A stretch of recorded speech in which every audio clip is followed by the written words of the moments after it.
equity later today.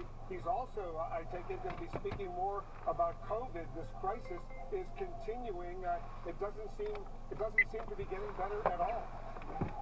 Yeah, look, I think what you're going to hear later today, and White House Press Secretary Jen Psaki talked a little bit about this. A senior White House official also confirmed this is going to be about vaccine distribution and production. And I think if there's anything you picked up from the administration over their first 6 days in office, it's their effort to try and get their arms around what the infrastructure is for the actual distribution, what the level of supply is for the actual distribution. If the country wants to move forward, if things are going to get better, the vaccine is an absolute necessity. Now, you saw the president had some optimistic projections yesterday. Hopes is what Jen Psaki, the press secretary, said it was today in terms of perhaps everybody getting vaccinated by spring. Perhaps their goal was 1 million vaccinations a day over the course of the first 100 days could tick up to 1.5 million vaccinations a day.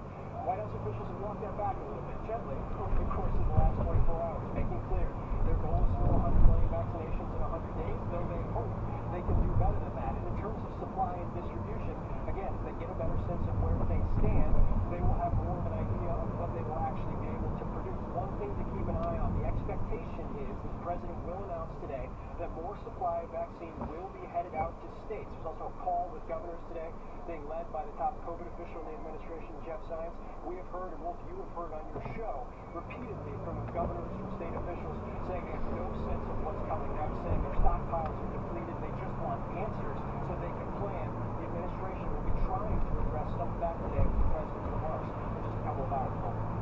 We'll stand by for live coverage of both of these presidential addresses. Jake, there's a lot going on right now. And our senior political correspondent... Over speed limit. Let's take a moment here to acknowledge the historic moment we're in right here. The second time in history that Donald Trump is facing an impeachment trial. The second time he's been impeached. It's not clear that the outcome will be any different this time, even though Democrats do control the Senate this time as opposed to last year. That's right.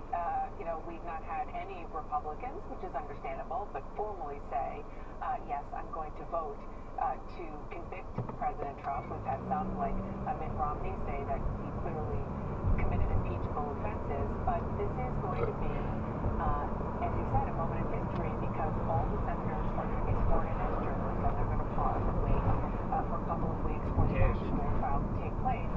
But we have to say, we're going to be saying it, as we're watching this trial, they're raising their hand and taking an oath to be jurors while standing on a crime scene. Because that is where it happened. And they're witnesses. And so there are so many